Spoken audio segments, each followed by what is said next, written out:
Hello friends, मैं समझता हूँ आप लोग अपने सभी घर पे स्वस्थ होंगे। हम लोग एवरेज ड्यू डेट पढ़ रहे थे। सीए फाउंडेशन का paper number 1 principles and practice of accounting के बारे में बात कर रहे हैं। उसके अंदर chapter number 6 accounting for special transaction में unit number 4 average due date हम लोग पढ़ रहे थे। उसी को कंटिन्यू करेंगे आज लेक्चर नंबर 4 के अंदर। हमारा 4th पार्ट है। हमने अभी तक केस नंबर 1 हमने देखा था कि जब भी एवरेज ड्यू डेट कैलकुलेट करना होता है तो 4 डिफरेंट केसेस हो सकते हैं हमारे पास। केस नंबर 1 पहला केस जो कि हम हमारे पहले के लेक्चर्स में पढ़ चुके हैं, when only one party is involve, जब केवल एक पार्टी इन्वॉल्व होती है। ऐसे केस में एवरेज ड्यू डेट कैसे कैलकुलेट करते हैं मैं याद दिला देता हूं। सबसे पहले स्टेप नंबर 1 में हमें बेस डेट सेलेक्ट करनी होती है। बेस डेट कोई भी डेट सेलेक्ट की जा सकती है। For sake of convenience of calculation the first due date is generally selected as base date. Base date select करने के बाद बेस डेट से ड्यू डेट तक का टाइम पीरियड कैलकुलेट किया जाता है। एक बार अपन ने टाइम पीरियड कैलकुलेट कर लिया तो जो अमाउंट ड्यू है उससे मल्टीप्लाई करके प्रोडक्ट निकाल लेते हैं। Time period into amount product के बराबर। फिर टोटल ऑफ अमाउंट और टोटल ऑफ प्रोडक्ट कैलकुलेट किया जाता है और एंड में एवरेज ड्यू डेट का फॉर्मूला लगाया जाता है। एवरेज ड्यू डेट का क्या फॉर्मूला होता है? Base date plus minus total of product divided by total of days. ये हम लोग कैलकुलेट करते हैं। डेज की जगह कैलकुलेशन मंथ्स में भी की जा सकती है, पर याद रखिएगा डेज और मंथ में स्लाइटली डिफरेंस आता है, बहुत थोड़ा सा डिफरेंस आता है कई बार, क्योंकि कुछ मंथ्स आपके लिए जानते हैं साल में 12 होते हैं। हम लोग हर महीने में सब एक प्रकार नहीं होते हैं डेज, कहीं 31 होते हैं, कहीं 30 होते हैं और किसी किसी में 28 फेब के मंथ के अंदर, और लीप ईयर में तो फरवरी में 29 भी हो जाते हैं। तो मंथ्स और डेज में जब भी कैलकुलेशन करते हैं तो स्लाइट सा डिफरेंस आता है, पर हम लोग जब तक डेज में हमें वैल्यूज दे रखी हैं तो डेज में कैलकुलेट करेंगे। अगर सभी वैल्यूज मंथ में है तो मंथ में भी कैलकुलेट किया जा सकता है, पर मोर प्रेफरेबली हम हमेशा डेज में कैलकुलेशन करेंगे। आज अपन केस नंबर 2 के बारे में बात कर रहे हैं, सेकंड केस के बारे में बात कर रहे हैं।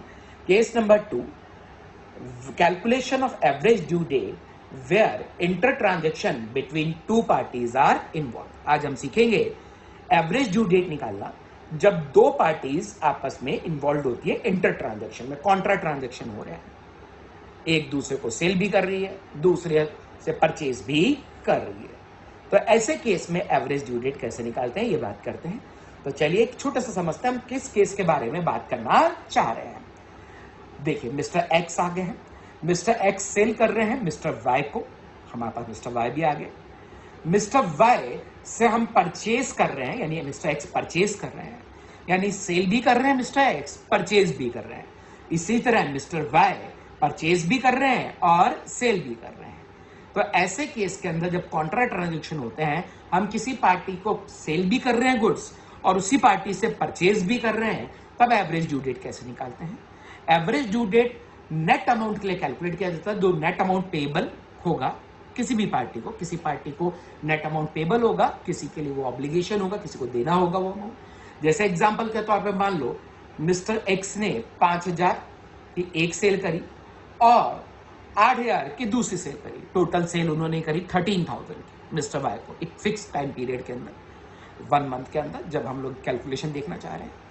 मिस्टर वाई ने सेल करी मिस्टर एक्स को एक बार 2000 की और एक बार 1000 की, यानी 3000 की कुल मिला के मिस्टर वाई ने सेल करी। मिस्टर एक्स ने 13000 की सेल करी, मिस्टर वाई ने 3000 की कुल मिला के सेल करी मिस्टर एक्स को। तो नेट अमाउंट मिस्टर वाई को पे करना है 10,000, 13,000 माइनस 3,000। नेट अमाउंट कितना पे करना है? 10,000। किसको पे करना है? मिस्टर एक्स को। तो मिस्टर वाई ये जानना चाहते हैं वो डे जहां पे वो 10,000 रुपीज मिस्टर एक्स को चुका दें without any loss to either parties, मतलब किसी तरह का उन पे इंटरेस्ट भी चार्ज ना हो और किसी भी तरह का रिबेट का लॉस भी मिस्टर वाई को ना हो। वो डेट हम लोग कैलकुलेट करना चाहते हैं। तो चलिए हम देखते हैं कैसे वो कैलकुलेट किया जाएगा।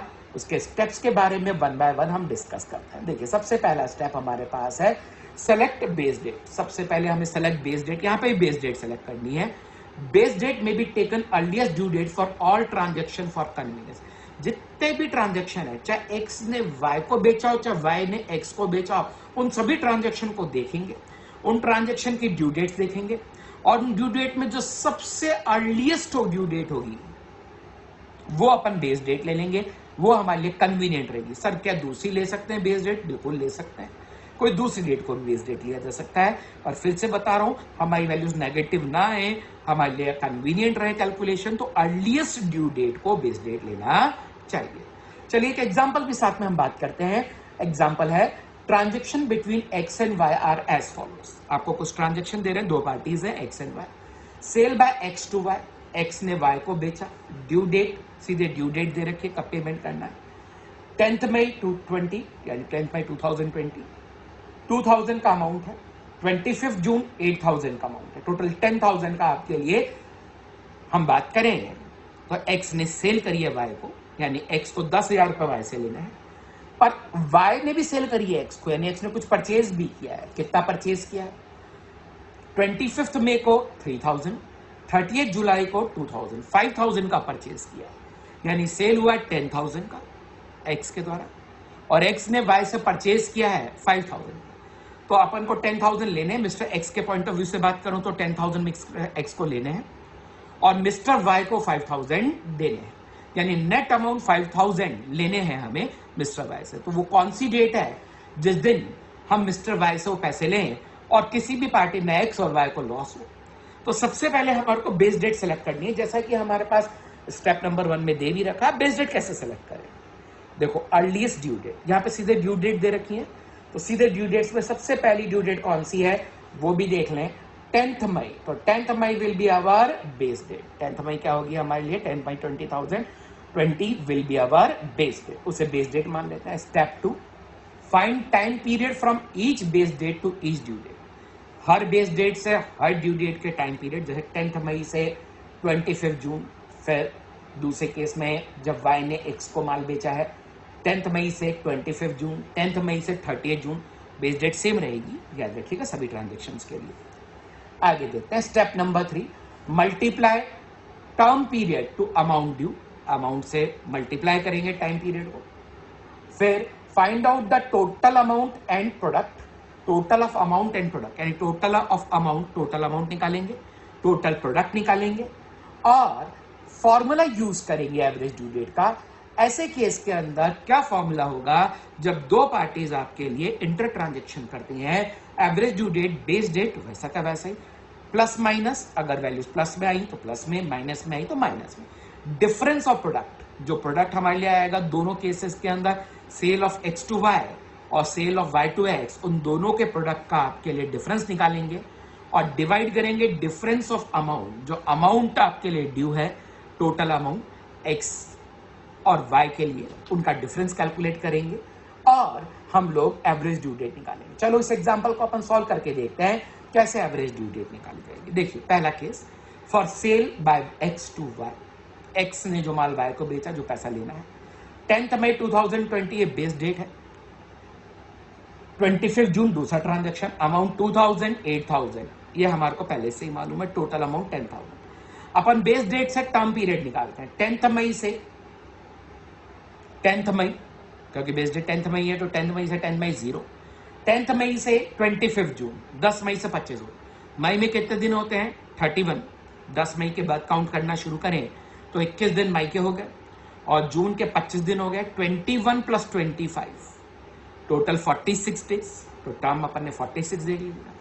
अमाउंट अपन को दे रखा है, टर्म इंटू अमाउंट, प्रोडक्ट आएगा 0 इंटू 2000 0, 46 इंटू 8000 करके देखिएगा, है ना, कैलकुलेटर यूज कीजिएगा। आज मैं भी अपने साथ कैलकुलेटर रखा हुआ है मैंने, ये मेरे पास एक कैलकुलेटर है, इसी टाइप का कैलकुलेटर नॉर्मली स्टूडेंट्स कॉमर्स के यूज करते हैं। याद रखिएगा, अभी तक 12 तक यूज नहीं किया, मैं बार बार याद दिला रहा हूँ, या आपके लिए यूज में आएगा तो लेके आइएगा। कैसियो और पेट कई कंपनियों के आते हैं, 200-300 रुपए मैक्सिमम आपके लिए मिल जाता है इस तरह का कैलकुलेटर, तो ये आप यूज कर सकते हैं। तो चलिए अपन टोटल ऑफ अमाउंट और टोटल ऑफ प्रोडक्ट निकाल लें। टोटल ऑफ अमाउंट, अच्छा प्रोडक्ट निकाला 46 इंटू 8000 सेकेंड केस के अंदर, तो 46 इंटू 8000 कितना हो गया हमारे पास? 3,68,000। Total of amount 10,000, total of product 3,68,000, ये फर्स्ट जब सेल एक्स ने वाई को किया। अब कैलकुलेशन करेंगे sale by Y for X, sale by Y to X. Y ने जब एक्स को बेचा तो एक्स ने परचेज किया, उसके लिए देखिए दो डेट है, ड्यू डेट 25 मई और 30 जुलाई। 25 मई और 30 जुलाई हमारे पास दे रखी है। हम टर्म पीरियड निकालें, बेस डेट वही रहेगी, दोनों केस में बेस डेट तो वही रहेगी, जो भी सिलेक्ट कर लिए एक बेस डेट, सभी ट्रांजेक्शन के लिए वही बेस डेट से कैलकुलेशन करनी है। 10 मई 2020 से 25 मई 2020 कितने दिन होंगे? 10 से 25 मई 15 दिन, तो 15 टर्म लिख लिया। फिर 10 मई से 30 जुलाई, तो मई के 21 डेज प्लस करेंगे, जून के 30 डेज और जुलाई के भी 30 डेज, 21 प्लस 30 टोटल 81। मल्टीप्लाई करेंगे अमाउंट से, 15 into 3,000 45,000, 81 into 2,000 1,62,000, total of amount 5,000, total of product 2,07,000। अब फॉर्मूला लगाएंगे, फॉर्मूला क्या था हमारे पास? Average due date equal to base date 10 मई प्लस डिफरेंस ऑफ प्रोडक्ट। अब प्रोडक्ट का डिफरेंस क्या है? 3,68,000, देखो 3,68,000 माइनस 2,07,000 कितना आ गया? 1,61,000 divided by difference of amount 10,000 minus 5,000 कितना आ गया? 5,000। याद रखिएगा, डिफरेंस अगर x के जो अमाउंट ड्यू था x के टूवर्ड्स, उससे आपने प्रोडक्ट का डिफरेंस लिया है तो अमाउंट का डिफरेंस भी वहीं से लेंगे, यानी उल्टा सीधा नहीं करना है, ठीक है।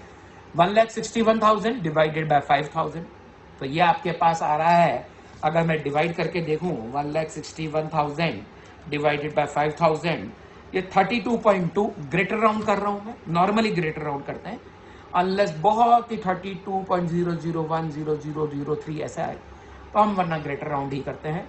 तो आपके लिए 33 डेज, तो 10 मई प्लस 33 डेज कितना हो गया? 10 मई से 33 दिन जोड़े तो मई में 21 दिन और जून के 12, तो 12 जून।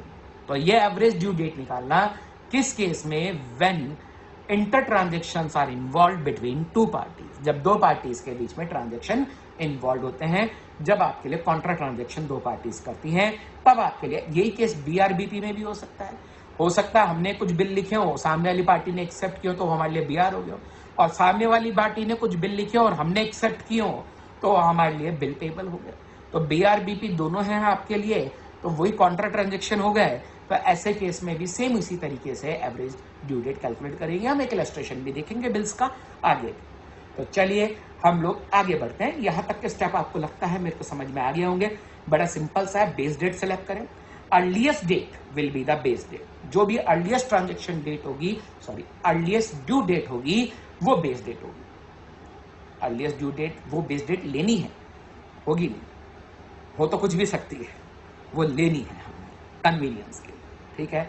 तो अर्लीस्ट ड्यू डेट हमारे लिए बेस डेट लेंगे। अब बेस डेट से हम कैलकुलेशंस करेंगे, बेस डेट से टाइम पीरियड निकालेंगे हर ड्यू डेट का, फिर जो टाइम पीरियड है अमाउंट ड्यू से मल्टीप्लाई करके प्रोडक्ट निकालेंगे। दोनों केसेस में अलग अलग, जितना हमारे को हमें जितना पैसा लेना है और जितना पैसा देना है उसके लिए अलग है, और फिर डिफरेंस ऑफ प्रोडक्ट अमाउंट और डिफरेंस ऑफ प्रोडक्ट निकालेंगे, और एवरेज ड्यू डेट का फॉर्मूला लगाएंगे, base date plus minus difference of product divided by difference of amount, और एवरेज ड्यू डेट कैलकुलेट कर लेंगे। तो चलिए दो इलस्ट्रेशन है हमारे सामने, वो दोनों इलस्ट्रेशन हम वन बाय वन देख रहे हैं आज। Illustration number 5, fifth illustration ICI module का इलस्ट्रेशन है।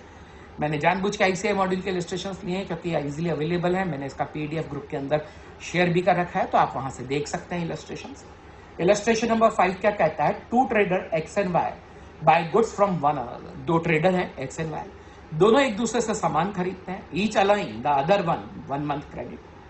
एक महीने का उधार देते हैं दोनों एक दूसरे को, यानी एक्स वाई को बेच भी रहा है, वाई से खरीद भी रहा है, और एक महीने का उधार देता है और एक महीने का उधार मिलता है। At the end of 3 month the account rendered are as follows. 3 महीने बाद अकाउंट्स की डिटेल हमारे सामने आ गई है। क्या है? डेट ऑफ ट्रांजेक्शन हमें दे रखा है, good sold by X to Y दे रखा है, date of transaction good sold by Y to X, दो केसेस बता रखे हैं। एक्स ने जो माल बेचा वाई को 3 बार, अप्रैल 18, ये डेट ऑफ ट्रांजेक्शन, इसमें ड्यू डेट निकालनी पड़ेगी क्योंकि एक महीने का उधार दिया तो एक महीना ऐड करेंगे। ग्रेस पीरियड नहीं होगा क्योंकि ये बिल्स का केस नहीं है, ये सिंपल डेटर क्रेडिटर का केस है, सेल परचेज का केस है। तो अप्रैल 18 से अपन ड्यू डेट निकाल लेंगे, एक महीना जोड़ लेंगे, अप्रैल से एक महीना मई 18, इस तरीके से निकालेंगे, अभी देखेंगे। अप्रैल 18 से 60 रुपीज की सेल करी है एक्स ने, मई 15 को 70 रुपए की सेल करी है, जून 17 को 80 रुपए की सेल की है। ऐसे ही वाई ने एक्स को सेल करी है, यानी परचेज करी है एक्स ने, अप्रैल 23 को 52 रुपीज की, मई 24 को 50 रुपीज की। ये आपको क्वेश्चन में गिवन है। Calculate the date upon which balance should be paid so there is no interest due either to X और वाई। आपको वो डेट कैलकुलेट करनी है जिस दिन जो भी अमाउंट ड्यू है, जिसको भी, वो एक दूसरे को पे करके अपना अकाउंट सेटल करें। अपन अमाउंट ड्यू किसको कितना है तो ऐसे ही देख सकते हैं। देखो एक्स ने कितने का सामान बेचा है, 60, 70 और 80, टोटल लगा ले। टोटल देखो 60 प्लस 70 प्लस 80, टोटल 210। एक बहुत छोटी कैलकुलेशन जानबूझ के कैलकुलेटर पे आपको सिर्फ दिखाने के लिए कि आपको थोड़ी प्रैक्टिस करनी है, कैलकुलेटर बता रहा हूँ। 210 रुपए। और इसी तरह 52 और 50, 102 की सेल बाय ने करी है, यानी एक्स को इतने पैसे देने हैं, 210 रुपए लेने हैं और 102 रुपए देने हैं। तो माइनस कर ले 210 में से 108 रुपीज किसको लेने हैं, एक्स को लेने हैं वाई से नेट अमाउंट। वो किस दिन ले कि आइदर पार्टी को कोई लॉस ना हो, इंटरेस्ट और रिबेट का, और अकाउंट सेटल हो जाए, 108 रुपीज का पेमेंट हो जाए वाई के द्वारा एक्स। तो चलिए अपन देखते हैं कैसे कैलकुलेट करेंगे। तो सबसे पहले तो अपन को एक चीज ध्यान में रखनी है, अपन को बेस डेट सेलेक्ट करनी होती है। पर बेस डेट सेलेक्ट करने से पहले यहां पे अपन ड्यू डेट्स कैलकुलेट कर लेते हैं। तो चलिए ड्यू डेट कैसे निकालेंगे। अप्रैल 18 से एक महीना जोड़ा मई 18, मई 15 से एक महीना जोड़ा जून 18, जून 17 से एक महीना जोड़ा जुलाई 17। ग्रेस पीरियड नहीं जोड़ेंगे, दिमाग आ जाए उसका ग्रेस पीरियड नहीं जोड़ा, अरे तो बिल के केस में जुड़ते हैं, बिल ऑफ एक्सचेंज के केस में जुड़ते हैं। ये तो सेल परचेज का केस है, डेटर क्रेडिटर का केस है, यहाँ पे आपके लिए बिल ग्रेस पीरियड नहीं जोड़ता। तो हमारे लिए जो टर्म पीरियड दे रखा है उधार का, वो जोड़कर अपन ने ड्यू डेट निकाल ली। अच्छा, अर्लीस्ट ड्यू डेट क्या है, मई 18, तो मई 18 को अपन बेस पीरियड मान लेते हैं। तो बेस डेट मान लेते हैं मई 18, मई 18, हमने बेस डेट निकाल ली।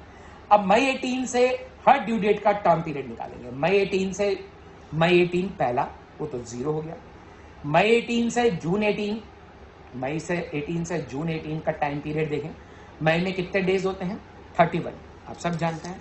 तो 31 में से 18 जा चुके हैं, तो आपके पास कितने बच गए मई के अंदर, 13 डेज, और जून के 18 डेज और जोड़ लें, और ये आपके लिए टोटल नंबर ऑफ डेज जो आएंगे वो 31।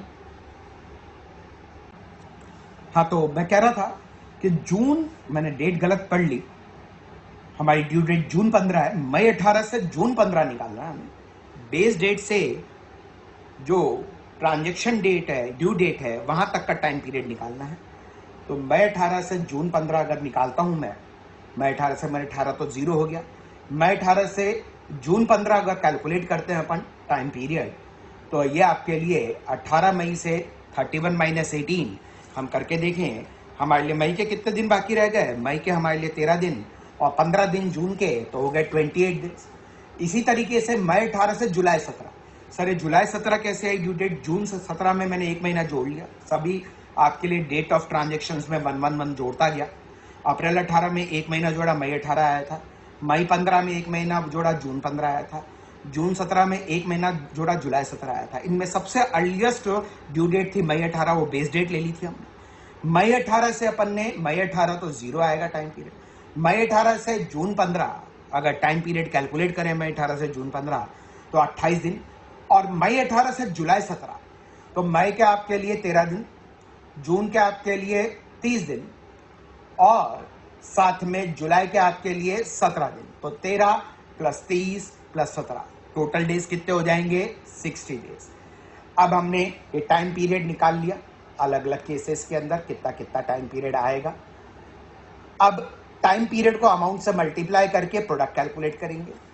60 इंटू 0 0, 70 इंटू 28 कितना आएगा, देखो 1960, 80 इंटू 60 कितना आएगा, 4800। अब टोटल ऑफ अमाउंट निकालेंगे, अमाउंट का total 60 plus 70 plus 80 210। Total of product निकालेंगे, निकालिए, 0 प्लस 1960 प्लस 4800, तो टोटल ऑफ प्रोडक्ट आ गया आपके लिए 6760, ये हमारे सामने आ गया। तो हमने टोटल ऑफ अमाउंट भी निकाल लिया, टोटल ऑफ प्रोडक्ट भी निकाल लिया केस 1 के अंदर। अब सेकंड केस, जब वाई ने एक्स को सेल करी गुड्स, 2 बार सेल करी है, अप्रैल 23, 1 महीना जोड़ूंगा मई 23, मई 24, 1 महीना जोड़ूंगा जून 24, ये अपन ने कैलकुलेट कर लिया। अमाउंट 52 और 50 ये हमारे सामने है। अब टाइम पीरियड आपने निकालना है, बेस डेट से मई 18 से मई 23, 18 मई से 23 मई कितने दिन होंगे, 19, 20, 21, 22, 23, 5 दिन, ये हमारे सामने आ गया। इसके बाद मई 18 से जून 24, मई 18 से जून 24 देखें तो मई के आपके लिए कितने दिन बाकी हैं, 13, और जून के 14, तो जून के 24, 24 जून है, तो 13 + 24 कितना आ जाएगा, 37। अमाउंट को टाइम पीरियड से मल्टीप्लाई करेंगे, 52 × 5 260, 50 × 37 1850, तो ये हमारे पास प्रोडक्ट आ जाएंगे। टोटल ऑफ अमाउंट करेंगे 102, टोटल ऑफ प्रोडक्ट करेंगे 2110। अब फॉर्मूला लगाएंगे एवरेज ड्यू डेट का। क्या फॉर्मूला था हमारा एवरेज ड्यू डेट का, बेस डेट जो कि यहाँ पे 18 मई है, उसमें प्लस करेंगे डिफरेंस ऑफ प्रोडक्ट 6760 माइनस 2110 जो कि 4650 आएगा। माइनस करके देखिए 6760, मैं आपके साथ कर रहा हूं, 6760 माइनस 2110 ये आएगा 4650। ऐसे ही डिफरेंस ऑफ अमाउंट निकालेंगे, 210 माइनस 102 108। 4650 को डिवाइड करके देख लेते हैं 108 से, तो हमारे पास कितना आ रही है वैल्यू, 43.05। अब इसे राउंड ऑफ लोअर कर सकते हैं, मैंने कहा पॉइंट के बाद 0 आ जाए तो फिर लोअर राउंड ऑफ कर सकते हैं। 43 डेज हम लोग लेंगे। 18 मई में 43 डेज जोड़ा तो 18 मई में 13 दिन तो मई के हो गए और जून के 30 दिन, तो हमारी एवरेज ड्यू डेट कौन सी डेट आ गई, 30 जून की आ गई। तो यह हमारा आंसर आ गया। चलिए आगे देखते हैं, एक इलस्ट्रेशन और प्रैक्टिस करते हैं, एक इलस्ट्रेशन और देखते हैं। बिल ऑफ एक्सचेंज का देख रहे हैं, इलस्ट्रेशन नंबर 6। तो चलिए हमारे पास जो डेटा है हम उसको देखते हैं। Manoj had the following bill receivable and bill payable against one. Calculate the average due date when payment can be received और made without any loss of interest. जब भी आपके लिए पेमेंट कर सकते हैं या रिसीव कर सकते हैं, जो भी नेट अमाउंट आएगा बिना किसी इंटरेस्ट के लॉस के, यानी एवरेज ड्यू डेट। हमें 5 ट्रांजेक्शन बिल रिसीवेबल है हमारे पास BR, और कुछ बिल्स पेबल भी हैं, 3 बिल पेबल भी हैं। डेट दे रखा है, बिल रिसीवेबल का अमाउंट दे रखा है, टेन्योर दे रखा है, टाइम पीरियड दे रखा है। ऐसे ही डेट बिल रिसीवेबल का अमाउंट दे रखा है, बिल पेबल का अमाउंट दे रखा है, और उसका टेन्योर भी दे रखा है। 15 अगस्त 2016 वॉज ए पब्लिक हॉलीडे, ठीक है, ये नहीं भी होता तो बेसिक अजम्पशन है। 6 सितंबर 2016 was also declared a sudden holiday, 6 सितंबर भी सडन हॉलीडे आपके लिए डिक्लेयर होगी। तो सबसे पहले तो इसमें ड्यू डेट निकालना है। ड्यू डेट निकाल के जो सबसे पहली ड्यू डेट होगी उसको अपन बेस डेट ले लेंगे, फिर टाइम पीरियड निकालेंगे, प्रोडक्ट निकालेंगे, फिर फॉर्मूला लगा के एवरेज ड्यू डेट निकालेंगे। तो सबसे पहले अपन इसके सॉल्यूशन देख लेते हैं, सॉल्यूशन टू इलस्ट्रेशन नंबर 5। इसमें सबसे पहले अपन बेस डेट बेस डेट निकालने के लिए पहला काम अपन क्या करते हैं कि सारी ड्यू डेट्स कैलकुलेट करते हैं डेट ऑफ बिल से। तो पहली डेट ऑफ बिल जो दे रखी है BR के केस के अंदर, ये बिल रिसीवेबल के केस देख रहे हैं पहले अपन, 1/6/2016 दे रखी है 3 मंथ, 1/6 से 1/7 1 महीना, 1/8 2 महीना, 1/9 कितना हो गया 3 महीना, 3 दिन जोड़े 1/9 में 4/9 पहले आपके लिए ड्यू डेट। 5/6 में 3 महीने जोड़े 5 जून 2016, 5/6/2016 3 महीने जोड़ लेते हैं। फिर से 7, 8, 9, 5/6/2016 में 3 महीने जोड़ेंगे तो 5/9/2016 आएगा, 05/09/2016। इसमें 3 दिन जोड़े ग्रेस के क्योंकि बिल है, तो 5 में 3 दिन जोड़े डेट के अंदर तो 8 सितंबर 2016, 8/08/09/2016 आ जाएगा। ऐसे ही 09/06 में जोड़ा, छठा महीना है, 1 महीना जोड़ूंगा 7वां महीना आएगा 9 तारीख, 3 दिन जोड़ूंगा 12/7/2016, 12/6/2016 में 2 महीने जोड़े तो छठा महीना है 7वां और 8वां, 12/8 में 3 दिन जोड़े 15/8 मतलब 15 अगस्त पब्लिक हॉलीडे तो एक दिन पहले मतलब 14 अगस्त हमारे लिए ड्यू डेट हो जाएगी, इसीलिए इसमें 14 अगस्त है। 20/6 में अपन ने 3 महीने जोड़े, तो छठा महीना है 7वां 8वां 9वां, 3 महीने जोड़ लिए 20/9, 3 दिन ग्रेस के जोड़े तो 23/9 2016। अमाउंट हमारे सामने है 3000, 2500, 2500, 6000, 1000, 1500, ये तो हमें क्वेश्चन में गिवन है। टाइम पीरियड हम लोग कैलकुलेट करते हैं, तो चलिए टाइम पीरियड कैलकुलेट करके देखते हैं कि टाइम पीरियड कैसे आएगा बेस डेट से। पर सर बेस डेट कौन सी लेनी है? बेस डेट इसमें सबसे पहली डेट, सर पहली डेट नहीं, ड्यू डेट पहली ड्यू डेट नहीं है इसमें, सबसे पहली डेट आप देखो, सबसे पहली जो डेट आ रही है इसके अंदर वो आ रही है 12/07/2016, 12 जुलाई आपके लिए सबसे पहली डेट आ रही है। तो 12/07/2016 को अपन बेस डेट बना लेते हैं, और 12/07/2016 से अपन बेस डेट से ड्यू, तो 12 जुलाई 2016 हमारे लिए बेस डेट हो गई। तो अब बेस डेट से निकालना शुरू करें। पहली ड्यू डेट कौन सी है? 4/9/2016, तो 12/7 से 4/9, 12 जुलाई, जुलाई में 31 दिन होते हैं, 31 में से 12 दिन जा चुके हैं, तो 31 में से 12 दिन मैं माइनस कर लेता हूं। 19 दिन तो मेरे पास किसके आ गए हैं? जुलाई के। अगस्त के ले लेता हूं 31 डे, और साथ में मेरी ड्यू डेट सितंबर है, अगस्त के बाद सितंबर, 4 दिन सितंबर के ले लेता हूं, तो टोटल नंबर ऑफ डेज आएंगे 54। ऐसे ही 12/7/2016 से 8/9/2016 का टाइम पीरियड निकालेंगे, तो वही 31 में से 12 डेज जा चुके हैं, तो आपके लिए जुलाई के तो 19 दिन है, अगस्त के 31 डेज हैं, और सितंबर के 8 दिन है, तो टोटल 58 डेज हो गए। 12/7 से 2016 से 12/7/2016 जीरो, वो तो बेस डेट ही है, तो उसमें तो कोई फर्क पड़ेगा नहीं। और 12/7 से 14/8 अगस्त तक के लिए बात करें, तो आप देखें कि हमारे पास कितने दिन बाकी हैं जुलाई के? जुलाई के तो हमारे पास बाकी रह गए हैं 19 दिन, और साथ में अगस्त के 14 डेज, 19 + 14 33, और ऐसे ही 12/7 से 23/9 निकालें तो 19 दिन तो हो गए आपके लिए जुलाई के, अगस्त के हो गए 31 दिन, और सितंबर के हो गए 23 दिन, 73 डेज। अब इन्हें मल्टीप्लाई करें, तो चलिए मल्टीप्लाई करेंगे अपन। 54 मल्टीप्लाई करें 3000 से तो 1,62,000, 58 मल्टीप्लाई करें 2500 से तो 1,45,000, 6000 को 0 से मल्टीप्लाई करें तो 0, 1000 इंटू 33 33,000, और 1500 इंटू 73 निकाल लें, 1500 इंटू 73 कितना आ गया? 1,09,500। टोटल ऑफ अमाउंट ले लें 14,000, टोटल ऑफ प्रोडक्ट ले लें 4,49,500, ये हमने निकाल लिया। पर ये बिल रिसीवेबल के केस के अंदर है। अब बिल पेबल का केस भी देख लेते हैं। बिल पेबल के केस के अंदर कैलकुलेशंस कैसे की जाएंगी। बिल्स पेबल के केस के बारे में बात करें, date of bill 29/5/2016, tenure 2 months का है, तो 2 महीने 5 में 2 महीने जोड़ूंगा, 5वें महीने में छठा और 7वां महीना आएगा, 3 दिन जोड़ूंगा 29 में तो 30, 31 क्योंकि जुलाई 31 का होता है, और 1/8 आपके लिए ड्यू डेट आ जाएगी। इसी तरीके से 3/6/2016 में 3 महीने जोड़ूंगा, तो 3/6/2016 में 3 महीने मैंने जोड़े, तो 7वां महीना, 8वां महीना, 9वां महीना, 3 दिन जोड़े। 3/6/2016 के अंदर पहले तो 3 महीने जोड़ दूं तो छठा महीना, 7वां, 8वां, 9वां महीना आ जाएगा, और 3 दिन ग्रेस के और जोड़ लेते हैं तो 6 तारीख आएगी 6 सितंबर 2016, जो कि इमरजेंसी हॉलीडे थे क्वेश्चन के अंदर।